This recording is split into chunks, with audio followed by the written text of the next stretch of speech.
ஆதாம் பாவம் செய்தார்கள். அந்த பாவத்தின் தன்மை நமக்குள்ள அப்படியே உள்ள என்ன செய்யும், உள்ள இருந்து அதை கிரியை செய்து அது நம்முடைய ஜீன்ல அப்படியே கலந்து பல வருடங்களாய், பல ஆயிரக்கணக்கான வருடங்களாய் அந்த சந்ததியாக என்ன செய்யும், அது பரிமாறப்பட்டு கொண்டே இருக்கும். என்னென்று சொன்னால், ஒருவர் செய்த பாவத்து நிமித்தமாக அந்த ஜீன், அந்த பாவத்தின் தன்மை, இப்ப மாம்சத்துல நம்ம பொறாமப்படுறோம், அடிக்கிறோம், இன்னும் பலவிதமான காரியங்களை நம்ம என்ன செய்யறோம், சண்டை போட்டுக்கிறோம், இன்னும் நேசிக்க முடியல, லஸ்டான சிந்தனைகள் வருது, அசுத்தமான எண்ணங்கள் வருகிறது. இதெல்லாம் பாவத்தின் தன்மை. ஒருவேளை நீங்க போய் கொலை செய்யலாம், நீங்க பெரிய விதத்துல போயிட்டு திருடல, பேங்க்ல போய் கொள்ளை அடிக்கல, அதெல்லாம் செய்யலாம், அதெல்லாம் பெரிய கொடிய பாவங்கள். ஆனால் சாதாரணமா நம்ம சொன்ன பாத்தீங்களா, சிந்தனைல அசுத்தம் வருதா, எண்ணங்கள்ல பார்வையில தப்பா வருதா, சகோதரிய தன்னுடைய சொந்த சகோதரி போல நேசிக்க முடியலையே, அவங்கள தப்பான விதத்துல பாக்குறோமோ, இதெல்லாம் என்னவென்று சொன்னால் பாவத்தின் தன்மை. எல்லா மனிதனுக்குள்ள இப்படிதான் இருக்கிறது.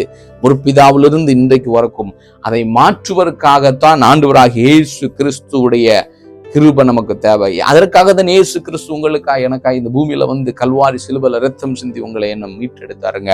அதனாலதான் ஆண்டவர் சொல்றாரு, ஒருவருடைய கீழ்ப்படியாமையினால உலகமெல்லாம் ஜனங்கள் பாவம் செய்து பாவத்தின் தன்மையை பெற்று பிறக்கும் போதே பாவத்தின் தன்மையோடு பிறந்து பாவிகளா வாழ்கிறோம்.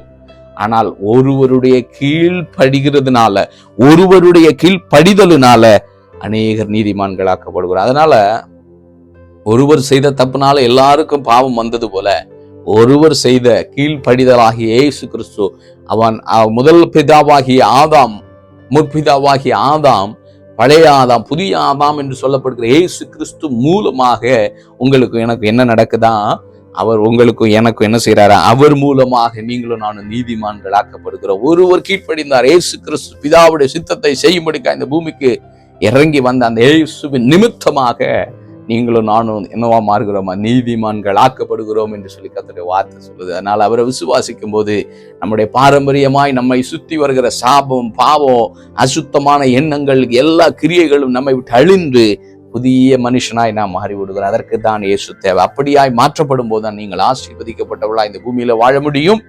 அது மாத்திரமல்ல, இந்த பூமியை முடித்து இயேசு சீக்கிரமாய் வருகிறேன் என்று போனவர் சீக்கிரமாய் வரப்போகிற அந்த வருகையில நீங்களும் நானும் போக வேண்டுமா? அப்படியான அந்த இயேசுவை விசுவாசித்து அவருடைய பிள்ளையா மாற வேண்டும். இயேசு சீக்கிரமாய் வரப்போகிறார். ஆமென்.